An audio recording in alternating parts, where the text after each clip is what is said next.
Hello, today I share I work in crude oil. Crude oil में मैं कैसे काम करता हूँ. There are lot of trading technique to work in commodity market. काफ़ी सारी ट्रेडिंग टेक्निक है कमोडिटी मार्केट में काम करने की.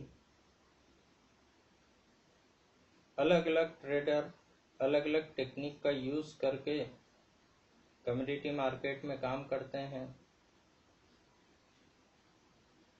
कुछ ट्रेडर एवरेजिंग के साथ काम करते हैं. उसी से रिलेटेड एक टेक्निक है जिसको मैं अप्लाई करता हूँ क्रूड ऑयल में. Today I share a crude oil trading technique which generally I apply in commodity market, especially crude oil. इस टेक्निक में मैं एवरेजिंग के साथ काम करता हूँ. एवरेज करने के सबके अलग अलग तरीके होते हैं. कुछ लोग करते हैं नीचे आ जाता है तो ले लेते हैं, एवरेज हो गया, और नीचे आ गया और ले लिया, एवरेज हो गया. लेकिन मैं एक प्रॉपर कैलकुलेशन के साथ क्रूड ऑयल को एवरेज करता हूँ. ये कैलकुलेशन एक मल्टीप्लिकेशन है जिसमें मैं नंबर ऑफ लॉट को मल्टीप्लाई करते हुए एवरेज करता हूँ. तो ये मैं करता कैसे हूँ. माना क्रूड ऑयल 3,000 रुपये पे चल रहा है. मैंने एक लॉट बाय करा क्रूड ऑयल का 3,000 रुपये पे. क्रूड ऑयल वहां से गिर गया, 2980 आ गया. अब क्रूड ऑयल 3,000 पे लिया और बढ़ गया तो इस पे मैं विचार नहीं करता. सस्ते में लिया, बढ़ गया, बेच दिया, प्रॉफिट हो गया, ये बच्चा भी कर सकता. मैंने अगर कुछ लिया और वो गिर गया तो मुझे करना क्या है. मैं प्लानिंग उसकी करता हूँ, ना कि मैंने कुछ लिया और बढ़ गया तो मुझे क्या करना है उसकी प्लानिंग नहीं करता. माना मैंने एक लॉट 3,000 पे क्रूड ऑयल का लिया, वो वहां से गिर के 2980 रुपये हो गया. मैं वहां एक लॉट और क्रूड ऑयल का बाय करता हूँ. अब मेरे पास 2 लॉट्स हो गए जिनका बाइंग एवरेज 2990 रुपये है. क्रूड ऑयल 2980 से 10 रुपये और गिरा, 2970 हो गया. मैं वहां पे 2 लॉट और बाय करूंगा क्योंकि मेरे पास 2990 एवरेज के 2 लॉट पड़े हुए हैं. 2990 के 2, 2970 के 2. अब मेरे पास 4 लॉट हो गए जिनका बाइंग एवरेज है 2980 रुपये. 2970 से गिर के क्रूड ऑयल 2960 आ गया. 2960 क्रूड ऑयल आ गया. मेरे पास पहले के लॉट्स पड़े हुए हैं. 2980 एवरेज के मेरे पास 4 लॉट हैं. 2960 पे मैं 4 लॉट और बाय करता हूँ.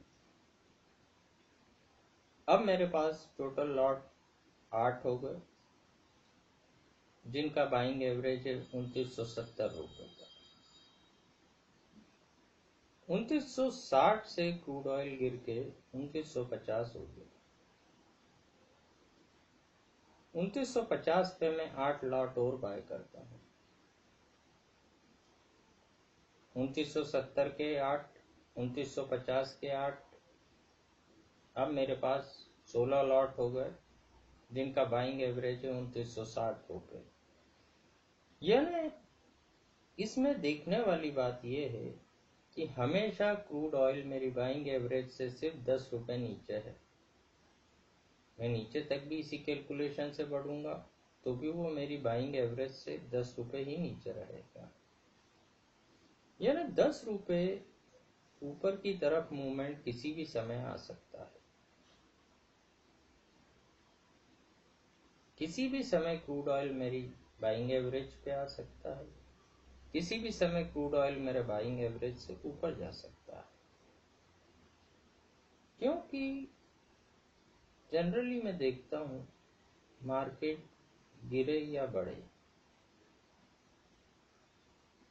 वो थोड़ा सा ऊपर नीचे होके ही जाता है। तो हमेशा क्रूड ऑयल मेरी बाइंग एवरेज से 10 रुपए नीचे रहेगा।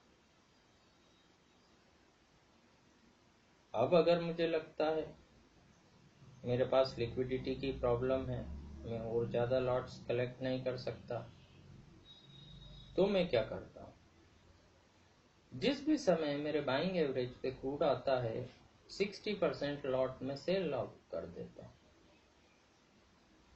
उसके बाद फिर नीचे आता है, फिर मल्टीप्लिकेशन के हिसाब से कलेक्ट करता हूं। और मुझे अगर लगे कि मैं कम लॉट ले सकता हूं तो मैं 10 रुपए के एवरेज को 20 रुपए का कर देता हूं। 20 रुपए नीचे मैं एवरेज करता हूं।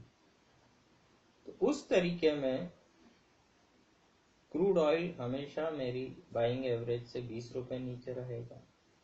मुझे और लगता है कि और लिक्विडिटी कम है अपने पास या बड़ा मूवमेंट की संभावना है तो मैं 30 रुपए कर देता हूं बाइंग एवरेज। मतलब 30 रुपए गिरने के बाद ही मैं उसको एवरेज करता हूं। तो उस कंडीशन में मैं देखता हूं कि हमेशा क्रूड ऑयल मेरे बाइंग एवरेज से 30 रुपए नीचे रहेगा। इस तरीके से मल्टीप्लिकेशन के हिसाब से मैं क्रूड ऑयल में एवरेजिंग करता हूं। ये प्री डिसाइडेड रहता है कि मुझे किस लेवल पे कितने लॉट परचेस करना है। गिरने के बाद विचार नहीं करता, डिसाइड पहले से होता है कि किस लेवल पे कितने लॉट परचेस करना है। तो इस तरीके से क्रूड ऑयल में मैं अपनी लिक्विडिटी देख के एक क्रूड ऑयल के मूवमेंट का प्रेडिक्शन करके मल्टीप्लिकेशन ट्रेडिंग टेक्निक के साथ बाइंग या सेलिंग दोनों साइड में वर्क करता हूँ।